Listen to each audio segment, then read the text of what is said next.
Hi, everyone, and welcome to another episode of the Car Reviews podcast here with CollectorCarCanada.ca.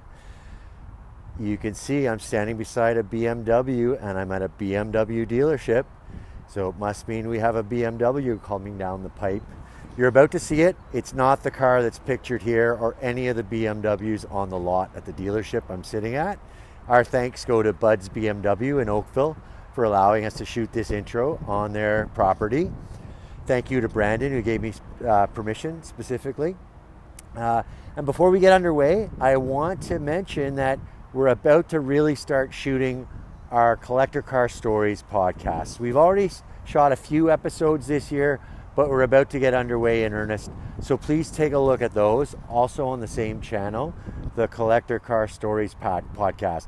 If you feel like you might have a story that we'd be interested in hearing about, car related, be it a car, a collection of cars, an event, an excellent opportunity to promote an event, please just get in touch. Use the contact us form on the website for that. And please throw this video a like, share it with a friend, and do remember to subscribe to the channel. You'll be the first on the block to see both the cars we're offering as well as the Collector Car Stories podcasts. So on to this episode's cars. As I say, we've got a BMW. We have a 2001. As it happens, the car I'm standing beside is also a 2001, but this is not the car we're offering. We have a 2001 BMW M3 with a 6-speed manual. So it's finished in carbon black metallic over a cinnamon Napa interior. Pretty low miles for an 01, under 105,000 kilometers. Really well maintained with the documents to prove it. The owner has all of his documents in a 3-ring binder. He's owned the car 12 years. So he's got all of his own documents as well as some that existed from before he owned the car. He bought it from a franchise BMW dealership, much like the one we're visiting today, but not this one. But he bought it from a franchise store, and he's had much of the service done at that store. So that one's lot 262 on CollectorCarCanada.ca. Another interesting car. Nothing to do with BMW, certainly. It's a 1969 Pontiac Grand Prix Type J. It's got a 350 horsepower engine, 400 cubic inch V8. So the Type J, well, the Grand Prix in 1969 really branched away from the GTO. I say that in the video. So I'll just say this one's nice blue finish. It was repainted, but it was repainted in 1976. And we know that because the owner's had it for 55 years, would you believe? He's had several cars in the meantime, as he'd need to have, because this car's only got 52,000 miles on it. But after 55 years of ownership, he's ready to let go. It's important to note that he too bought the car from a GM franchise store. At the time, it was a Pontiac Buick dealership, but keen followers of the website will know that Pontiac dealerships no longer exist, and it is now a full-line GM dealership with Chevrolet and Cadillac. Still in existence, as I say. Some of the service and part slips for that car we see from that dealership.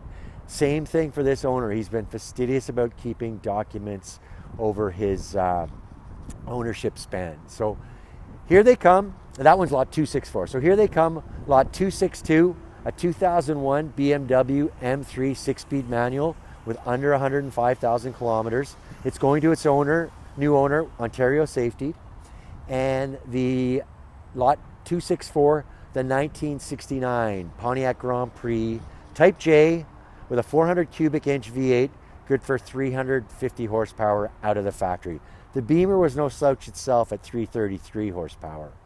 I think that's about all I have to say for now. So thank you for watching, and here come the cars. Hi, everyone, and welcome to another great car here on the Car Reviews podcast with CollectorCarCanada.ca.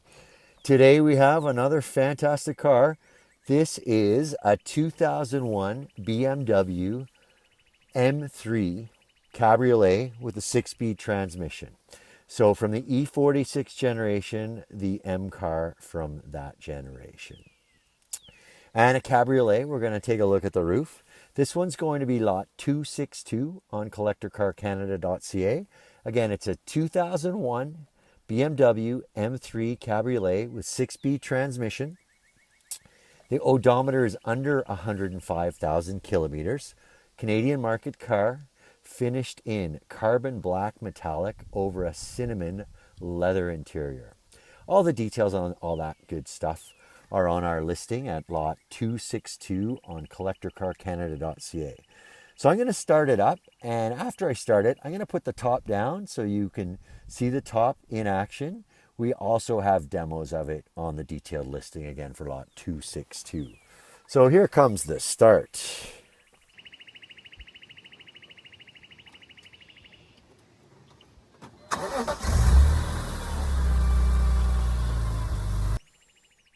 So we have her running, and at this stage I am going to drop the top.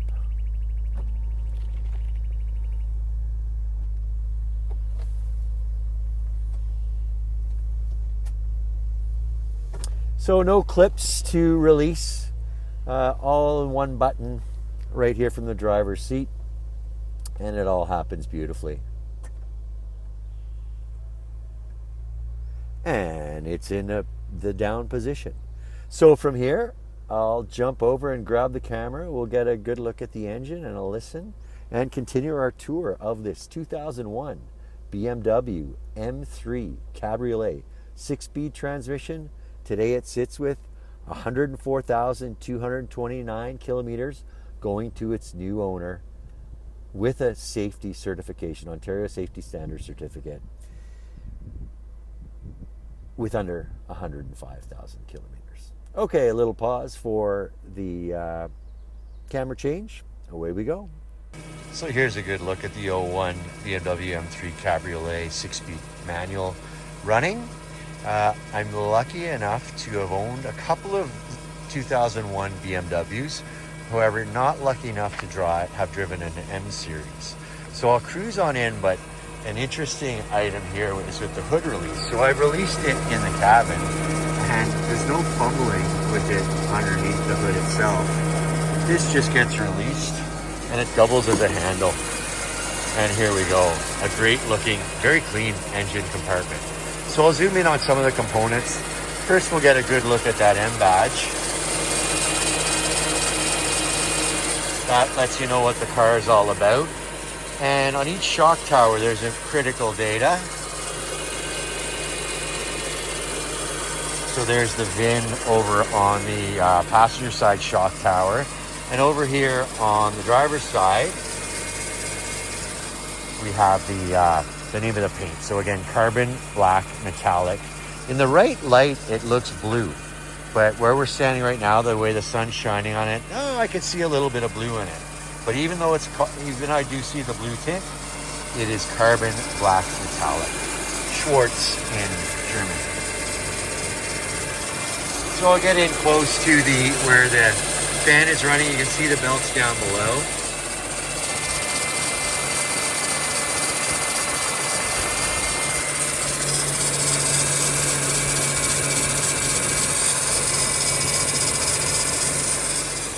And now I'll give you a look at some of the components. Oh, and also the hood insulation, which is in very nice condition.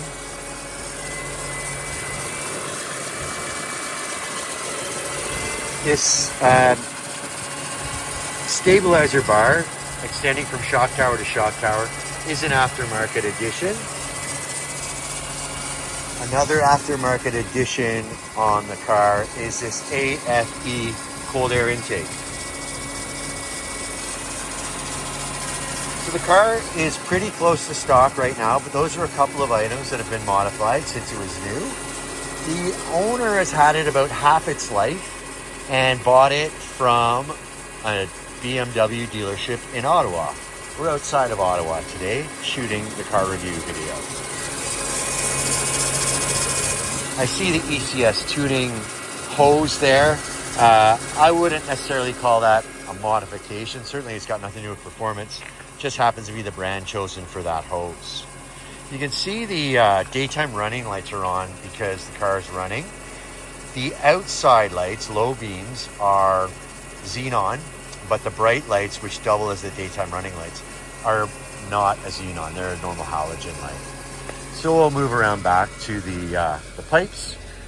Dual exhaust, each with 2 exits. So a total of 4 pipes back here. We'll zoom in close and have a listen.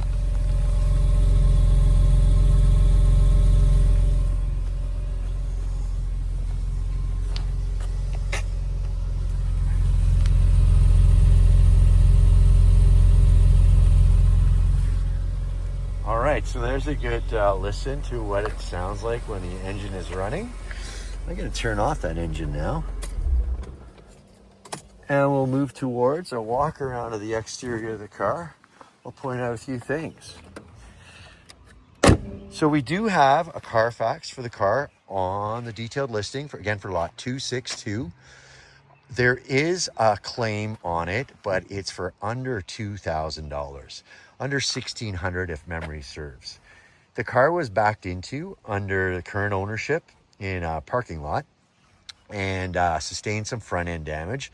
You could see the famous kidney grills. Those were replaced, and there was a bit of paint done on the bumper cover / front spoiler and the hood. The damage estimate I just mentioned at under $1,600 was not the extent of the work, because the insurance company would only pay for a blend of the hood, and the body shop recommended to our seller that to do it right, he should paint the entire hood. He did what the insurance company would pay for and paid out of his own pocket for the hood to be stripped and entirely repainted with some blending done on the fenders. So that's the background on that. You can see, as I say, you can see that Carfax on our detailed listing for lot 262. Working our way around the car, it looks pretty stock. These venting here, you only see those on the M-level cars for the E46. And you do see a side marker on all of the E46 cars. Here's a good look at the stock wheel. Here's a fun fact. The owner has just, in preparation for sale, has just put on a set of new tires, and he didn't go cheap. He went with Michelin Pilot Sport 4S tires, as you can see there. We got a staggered setup here on this 01 M3. I'm going to zoom right in the date code. You can see 10th week of 2025. So brand new tires. And as I say, they're Pilot Sport all season 4. I think I said 4S, I misspoke. It's Pilot Sport AS4, AS for all season. And those are up front, they're a 225/45 ZR18. I see a Y speed rating, and that 18-inch rim here on the front is the stock unit.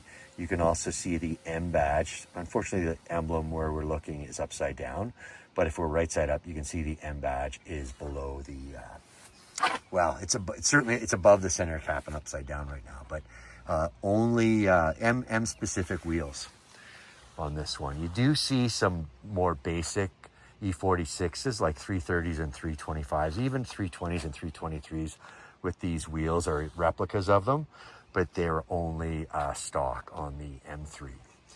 So working our way here, you can see this mirror here. It looks like an imperfection here, but in fact, the current owner had the car, I want to say PPF'd. He told me the brand name of the use. It's not a 3M product. We have that on the detailed listing. The name of it escapes my mind right now. But you can also see that line along the hood and the front of the fender, evidence of the PPF, paint protection film, in place. So working our way around. Again, a carbon black metallic finish. And other than that mishap in the parking lot I already described, we're pretty sure this is an original paint car. But our seller is not the original owner, so we certainly can't guarantee it. But when we look at the Carfax and the condition of the car, it certainly leads us to believe that. Here's a good look at the driver's side rear wheel. Again, Michelin Pilot Sport all season 4s. As I said, staggered. First, I'll show you that date code. So the rears were made in the first week of 2025. But the size back here, I think it's a 255. Yeah, there it is. 255/40 ZR18, again with the Y rating. And you can see the, back in, I guess we're talking almost 20 years ago since this car was built. I suppose we can check exactly we can see 0401. So this one was built in April of 2001. So 24 years. But back 24 years ago, BMW did not put vented discs on the M cars. Working our way to the rear. Fixed antenna, it stays in place. And there's another look at those pipes. 2 exits from each of the 2 mufflers. And working our way here. Again, this is what the car is about. The M3, not just any 3 series. And here's an angle I always like to take of convertibles with the top down. Working our way around. Lot 262, the 01 BMW M3 Cabriolet, 6-speed transmission. We'll just take a look at the fuel door here. Nice and clean. We took some pictures of it with the cap removed. No corrosion in evidence, certainly. And no need to snap on a tonneau cover or parade boot. The automatic action of the top, I already showed you, covers up the top hardware nicely, smartly. And here's a look at the passenger side rear wheel. Do see a little imperfection here. Not too jagged to touch, but it's in place. And this rear tire, I see a 0125 for it as well. Working our way, it's kind of on the shaded side of the car. Now this, in some of our photos on the detailed listing, you can see the line from where the protection film is in place. There was some wax on there, and it might look like an imperfection, but it was just a case of getting some elbow grease out and removing the wax. But to me, it was good evidence that even the side mirrors were addressed with the paint protection film. There's a look at the M3 badge on the venting up here on the front fender. Indicator light on the fender as well, European style. And the front right tire, Michelin Pilot Sport,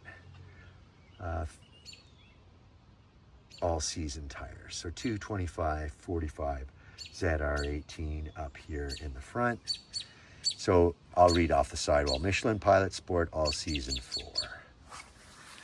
And here's the start of that paint protection film. When I look up close, there's some minor light stone chipping here, but I suspect that the marks are only on the PPF film, and it's done its job and protected the front of the car. But there's a good look at the front of the car. And with that license plate, you can probably tell that the owner is an Austin Powers fan. And then this bumper cover slash front spoiler, specific to the M3 with the grid pattern mesh. And then, of course, the famous BMW kidney grille. And these right here are headlight washers. So that cutout pushes out to clean that lens. No wipers. There's the old BMW badge, emblem. I didn't look closely at the wheels on this side for curb rash, so we'll do that now. I do see, a slight mark here. Barely feel it with my hand. Barely see it in the camera, I think, too.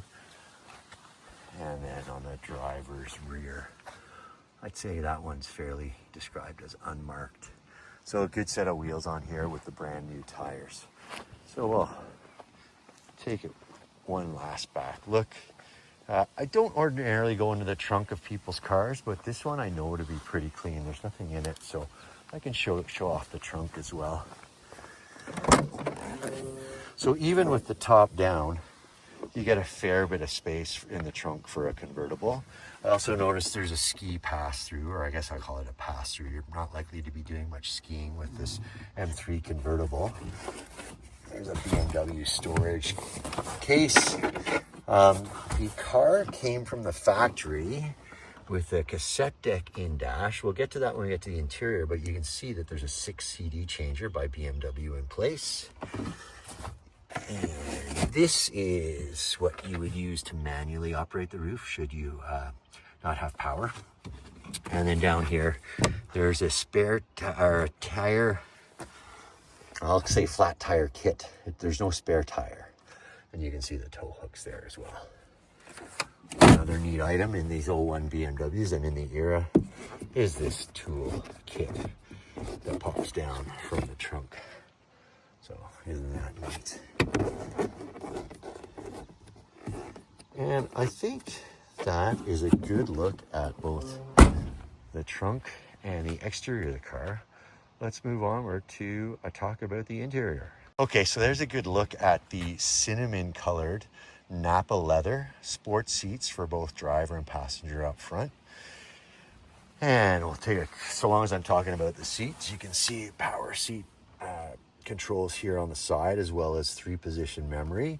They're also heated, as you see here, and upgraded from stock for the M3 audio system. You can see the Harman Kardon branding on that tweeter up here in the door.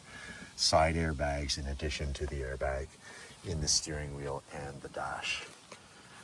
So we'll climb in. There are various little finishing touches and accoutrements that are a step up from the other E46 cars that are not M. These pedals, however, I can see the Turner emblem on the accelerator. So those pedal tops are aftermarket, but we can see the M emblem on the black rubber portion of the dead pedal over on the left. Climb in just to give you a look at the odometer. I'm going to need to turn the key to get that. But the instrumentation's a little different too, a little bit upgraded on the M cars compared to the non-M 3 Series cars in the time, in the E46. You might have just seen 24,800 appear on the display, and that is the mileage suggested until the next oil change. I do know that those reset every 25,000 for 25,000 kilometers, so the oil's just been changed.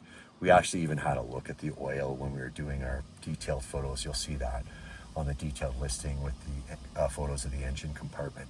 But as you see, under 105,000 kilometers that the car is going to go to its new owner. 104,229 today, which is May 31st, 2025. And I think I can turn off that key. So in addition to the 300 kilometer speedometer and 9,000 RPM tachometer, on the left we've got a fuel gauge. Down below the tach there's a oil temp gauge, and then water temp on the far right. You might notice there's no red line in evidence without the car running. That's because the red line adjusts based on engine temperature. So if you look really closely, you can see that there are some LEDs, 2 per 1,000 starting at 4,000. And the red line is adjustable, as I say, based on engine temperature, and those LEDs light up in red. Moving to the center console, there is an aftermarket Clarion modern head unit in place. The original head unit comes with the car. And without that original head unit, that CD changer I showed you in the trunk is inoperable. So if you want to play CDs in the changer, you're going to have to switch back to the BMW AM/FM cassette business. I guess I should say BMW business AM/FM cassette deck. But as you see, the Clarion item that's currently installed has a single disc player in dash. Automatic climate control, a little cubby here, another here, nice clean ashtray, a little bit of storage in the center here, coin display, but that about does it for the interior. Glove box is clean, the owner's manual's there. Take a look at all of the original documentation for the car. We do have that on the listing for lot 262. So that's a good look at our 2001 BMW M3 Cabriolet 6-speed manual, under 105,000 kilometers. Comes with an almost clean Carfax. There is a claim for under $1,600 some years ago. And it does come for Ontario buyers. It is sold with an Ontario Safety Standard certificate. As I say, under 105,000 kilometers. I don't think I talked about engine displacement. It's a 3.2 liter inline 6, factory rated at 333 horsepower. So that 6-speed manual gets the power to the rear wheels. An overall really presentable package. Take a look at all the photos we got I haven't counted them, but I'm expecting we took over 250. Several videos, including some driving and the engine running at idle. So as I like to say at this point, thank you for watching, and on to the next car. Hi everyone, and welcome to another great car here on the Car Reviews podcast with CollectorCarCanada.ca. Today we have a neat one. It's a 1969 Pontiac Grand Prix Model J. So the 1969 model year was a big change from Pontiac on the Grand Prix. It sort of came of age as more of a luxury coupe, and despite what we might think about the size of this car by modern standards, it was a lot smaller than the 68 and prior. It also moved away from a very similar appearance from the GTO. So the original GTO 63 to 68, they were same bodies as the Grand Prix, but as I say, in 69, both cars got smaller and they got different bodies. So this one, it's amazing. This car is 55 years owned by the owner. So after 55 years, he's decided to get something different. He did not buy it new. So 55 years back is 1970. And this is a 69 model. And so the story goes, the original owner of this car, you never know what you're going to get at a GM dealership in 1970 in terms of a story. But there was too much power in this car for the original owner. He scraped up this quarter panel. We're going to take a closer look at it. But it was repaired before this owner bought it from still a very well-known GM dealer in the Ottawa area on Saint Laurent Boulevard. At the time, it was a Pontiac Buick dealership, probably GMC at that time too. Later, it certainly had GMC. But now it's a full-line GM dealership with Chev and Cadillac, and of course, no more Pontiac. So this car is lot 264 on CollectorCarCanada.ca. It's a 1969 Pontiac Grand Prix Model J. You can see it's a pillarless hardtop. I always like the look of a profile of a coupe without the B-pillar or the post. And we're going to give this one a start. We'll have a listen to the engine. I've already got the hood up. It's there's no release here in the cabin. It's just on the exterior. So we just did all the photos, and I knew we were doing this next. We just photographed the engine compartment, so I just left the hood up. So yeah, without further ado, I'll give it a start and let's have a listen.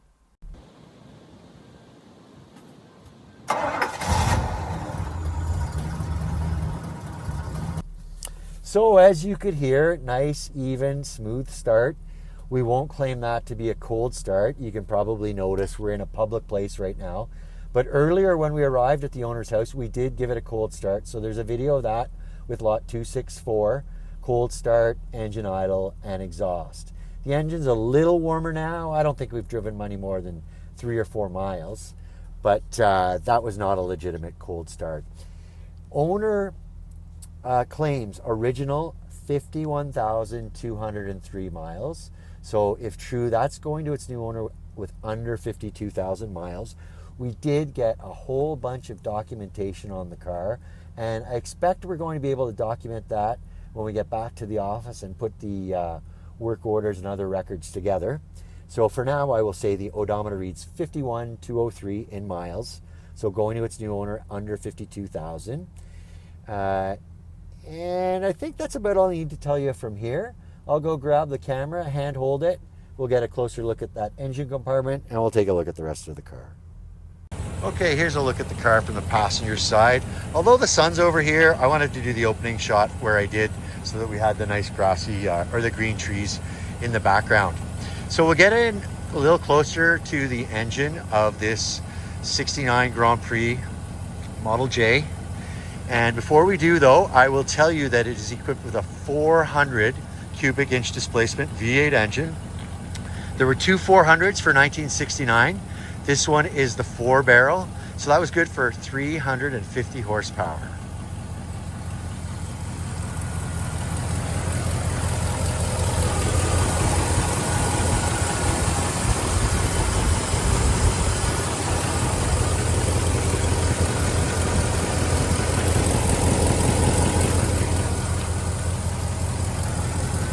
Really interesting stuff here. It's the stuff of only a long time owned car, but the owner made a point of keeping all of his engine, or his ESSO rather, engine oil changes stickers under the hood rather than in the door frame inside the door.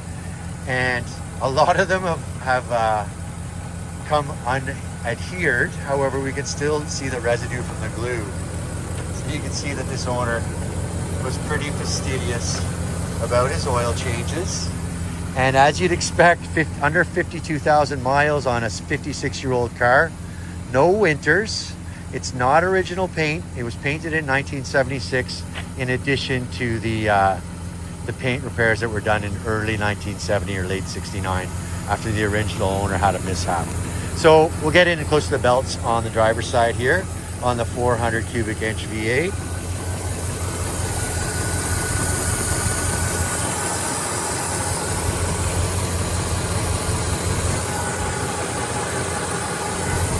And a look at some of the other components under hood. People might be getting tired of me saying this about older GM cars, but I always like it when I see an AC Delco battery under hood, and we see just such an item for this car. Another look at the oil change stickers and their leave behinds.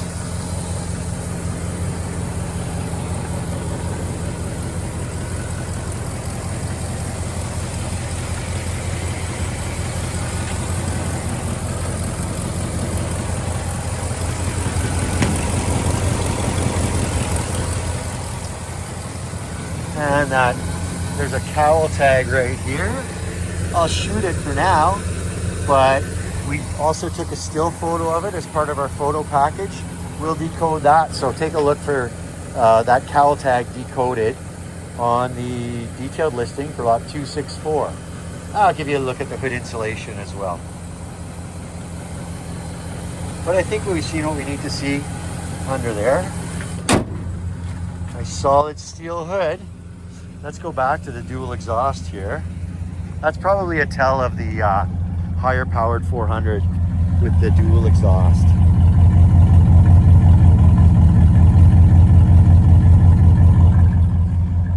Strong sounding rumbling V8s.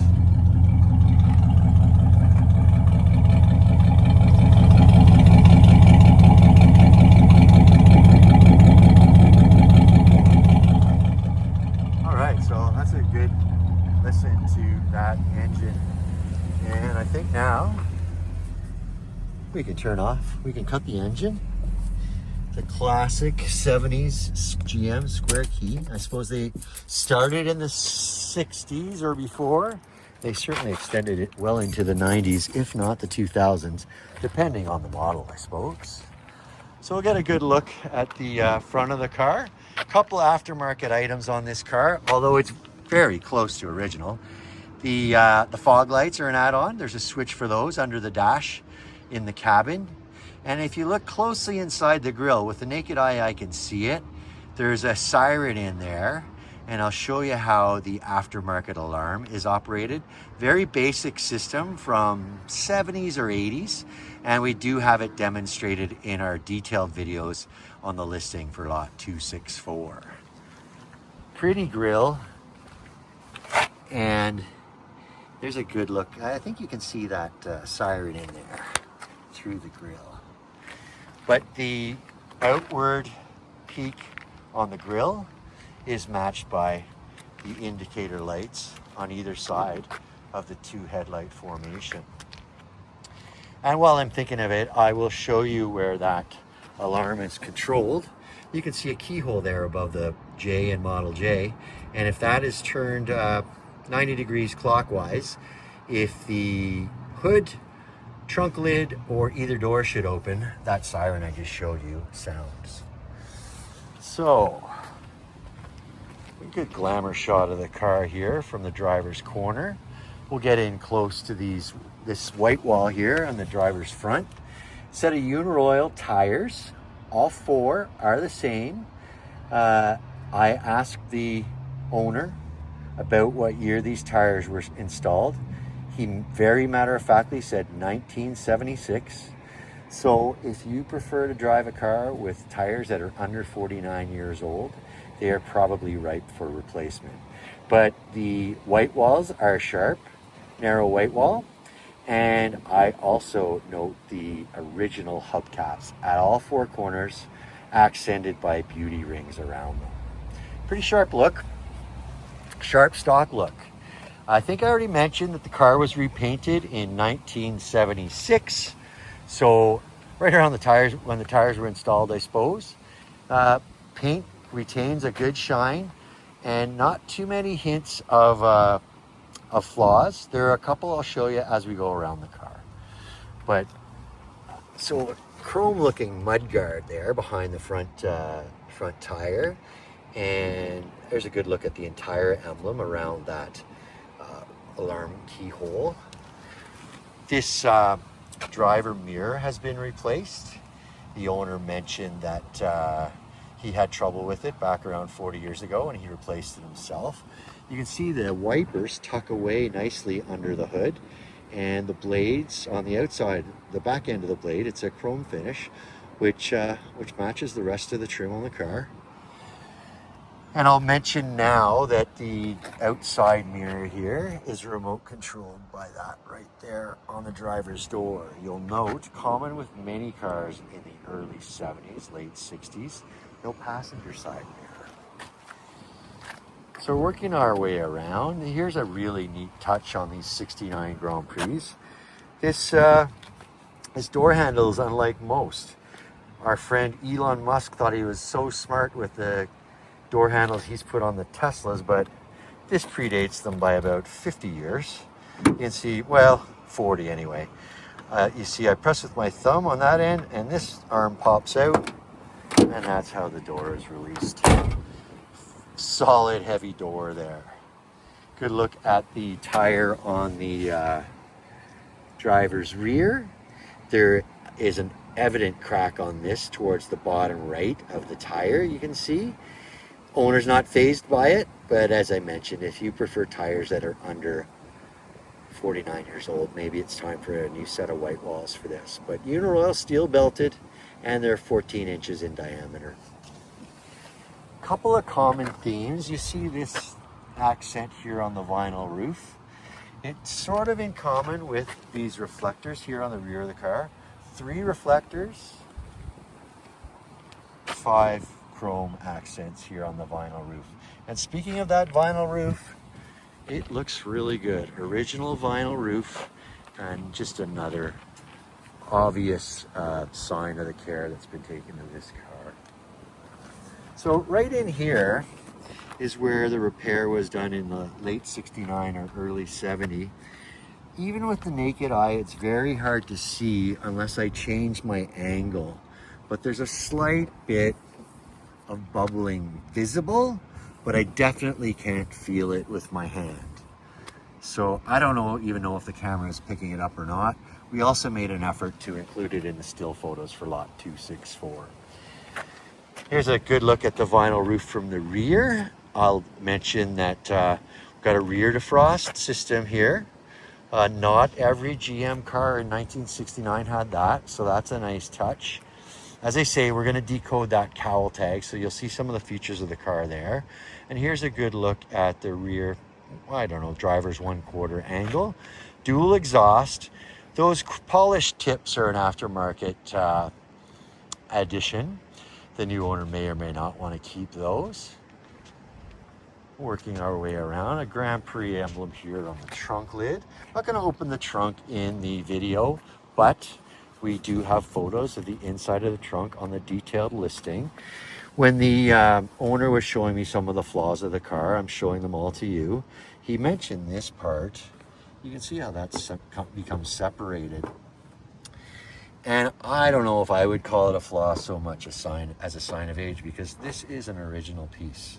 While we're here, it's always fun when you find a fuel cap right there. So you'll be the star of the fill-in station when you come in with this and flip your plate down and refuel. Good look at the rear of the car. So another flaw I want to show you. There's the matching reflector here on the rear filler. And while I'm at it, I was talking about this chrome accent on the other side with those reflectors. Show them both to you at the same time. But underneath the vinyl here, there's something going on here, and the owner mentioned that it's a common theme with these 69 Grand Prix. So definitely a flaw, and I wanted to show it to you. Good look at the Uniroyal narrow white wall here on the passenger's rear, matching cap with the other three with the beauty rings. And I'll show you the door, the front door handle on this side as well. Best operated with your right hand. And just as solid as the driver's side. And here's a good look at the vinyl roof from over here on the passenger side. Really solid. Solid might not be the right word for a vinyl roof, but beautiful condition certainly. And the emblem here on the lower front fender on the passenger side. No keyhole for the alarm on this side.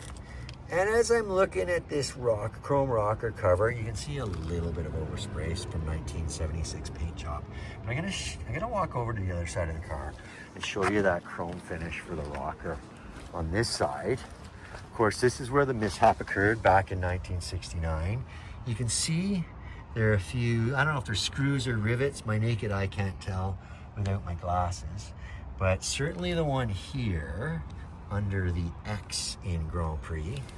We'll take a look at the same area over here on the passenger side. And this side's rocker finisher was installed at the factory. And the one that was here would be the equivalent of under the G on this side, not in place. So that's another evidence of the fix from back in late 69 or early 70. The owner of the car even told me the date he bought it at that dealership, that Pontiac Buick dealership on Saint Laurent Boulevard in Ottawa. I believe it was March 11th, 1969. It was definitely March of 69. We'll get that date onto the detailed listing for lot 264. So there's a good look at the exterior of the car. Up next, the interior.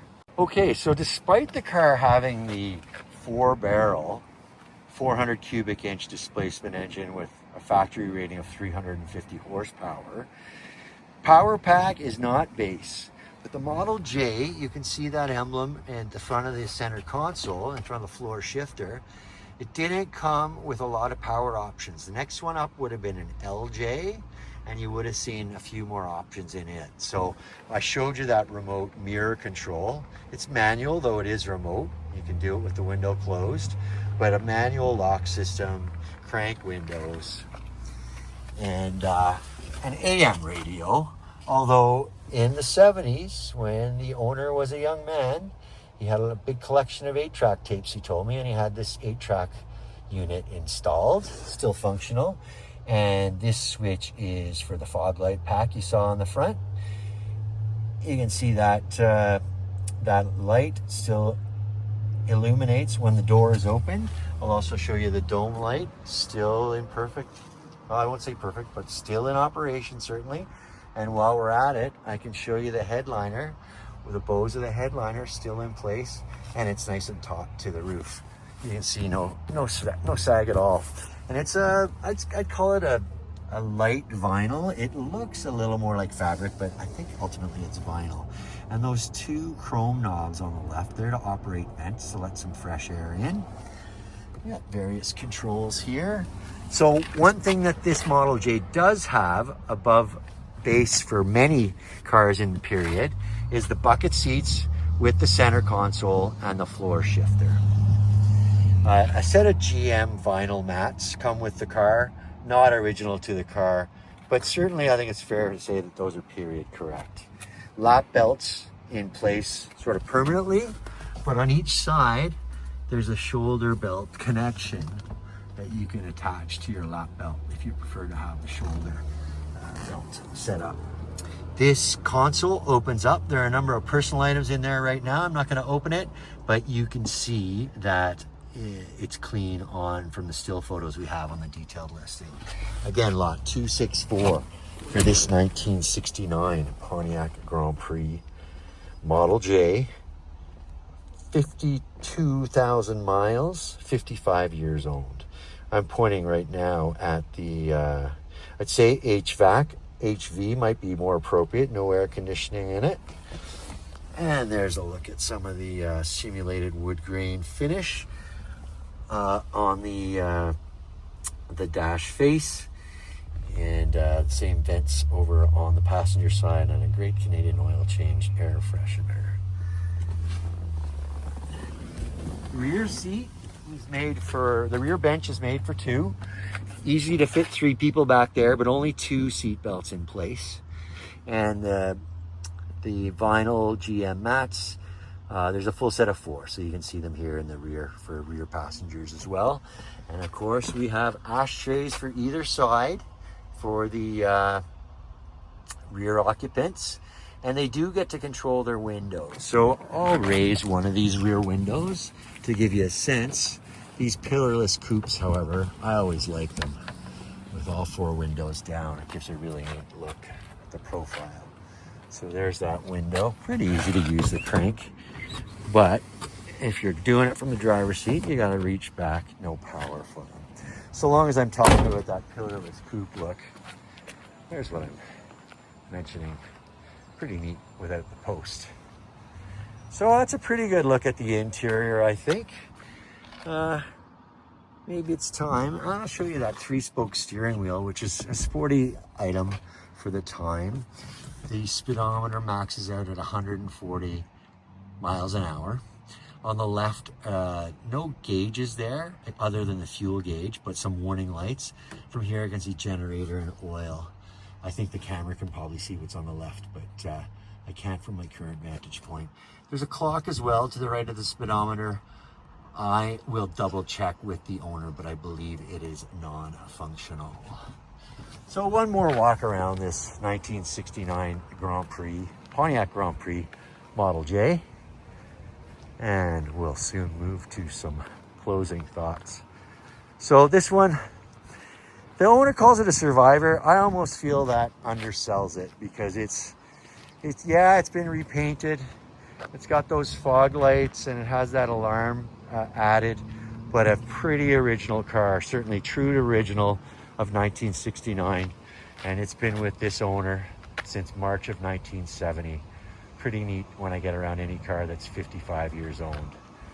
So, one last shot from the driver's front quarter and over to some closing thoughts. So there's a good look at our 1969 Pontiac Grand Prix Model J. 55 years owned, under 52,000 miles. A near original car, repainted in 1976, and a few other light modifications since. We've got service records since pretty well new on the car. There's a service manual. Take a look at all the documentation photos we have on the detailed listing for lot 264 on collectorcarcanada.ca.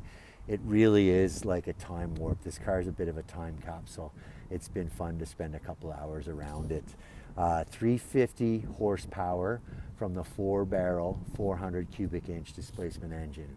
3-speed automatic, getting the power to the rear wheels. So I think that'll do it for this car. What I like to say now is thank you for watching, and on to the next car.